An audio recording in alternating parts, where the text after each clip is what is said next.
I'm excited to be here with you today and to interview you. So I'm going to go ahead and ask you some questions. I'm curious, do you mind talking about your upbringing and how that led you to where you are today? Sure, I'm happy to talk about my upbringing. So I was born in Jamaica, which is a beautiful island. I was born hearing, and I had a normal childhood. Of course, in Jamaica, the economy is tough, which means many people struggle financially. My family was poor, but I still had a great childhood. I became deaf when I was 8 years old, so that was a really life-changing experience for me, especially in a country where there was no rights or laws or protections for people with various disabilities. So personally and socially, that was a very impactful experience for me and my family as well. I struggled with the situation and how people were perceiving me as a deaf person. They didn't understand how to manage this new identity that I had. They weren't sure how to approach my education. Therefore, they decided I couldn't go back to school. So I became deaf in the summer in August, and school was starting in the fall. So my family and the school discussed and decided that they couldn't send me back to school because now I was deaf, and that meant that they couldn't accommodate my needs. And there weren't many deaf schools in the country, nowhere near where I lived. So if a person was deaf, the only way that they could go to school is if they had relatives or friends that lived in a town close to one of the few deaf schools that we had. So then they could live with that friend or relative and go to school there. I didn't have that, so I was taken out of school for almost 2 years. Those experiences I could just go on and on about, but I really had a gift of this sense of resolve for really no reason. I had this blind faith that somehow, some way, I would have a brighter future. So I could comment, or my story's long, but when I was 11 years old, my mom was living in New York at that time, and I was able to immigrate and live with her in the Bronx in New York. So for the first time, I saw a doctor, and they were trying to figure out how I became deaf.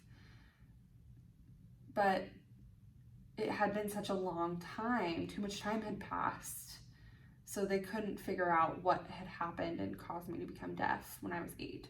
But I accepted that, and I was who I was at that time, and I accepted my identity as a deaf person.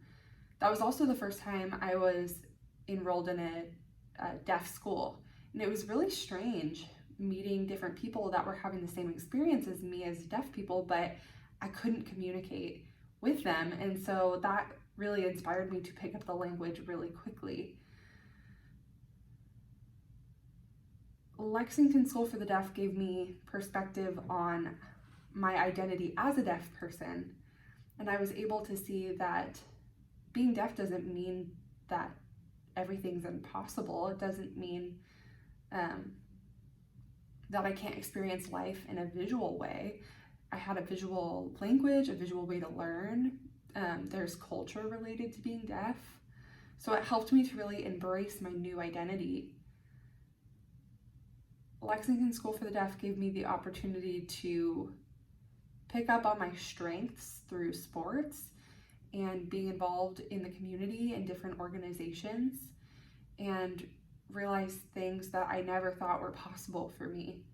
So that's where a big shift occurred for me, and I developed this positive self-esteem. And it really showed me that a lot of people just accept the way that society views them.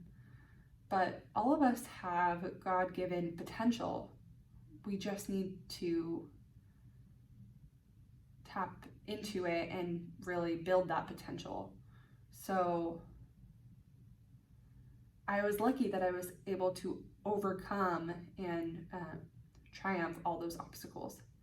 Thank you for talking about your upbringing. So, what led you to where you are now? Do you feel like it was that hope that you had during your childhood that led you to where you are today? I think my experience really motivated me to strive for excellence and give 150% in everything I do, because I know that there's a history of oppression and isolation and being brushed off. And so everyone was telling me, you can't do it, you can't do it. And that really empowered me to overcome that and change people's perception and their beliefs associated with people with disabilities. I am living proof that we can achieve anything that we set our minds to. It doesn't matter our limitations. We don't have limitations, we can do it. It might be challenging, but it doesn't mean that we can't reach our goals. That's really up to us. When you were growing up, do you feel that you had someone special who inspired you? I feel like this is a common answer, but I really valued my mom. She died. She had cancer, but she was a mother of 3 kids in Jamaica, and we were very poor. She was a very proud woman, a hard worker, very disciplined. She somehow always found a way to make sure that her kids had a comfortable life. She made sure we had food, we had a roof over our heads, had clothes, went to a good school, and she put us first. She only had up to an 8th grade education. So a lot of the times she would leave us with relatives, grandma or her sister or aunt, and she would work going to different homes and cleaning, washing their clothes, caring for their kids.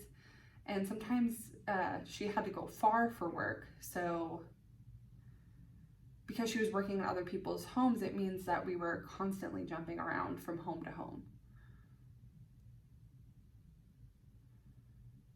It was really something positive for us to see her struggle and her triumph.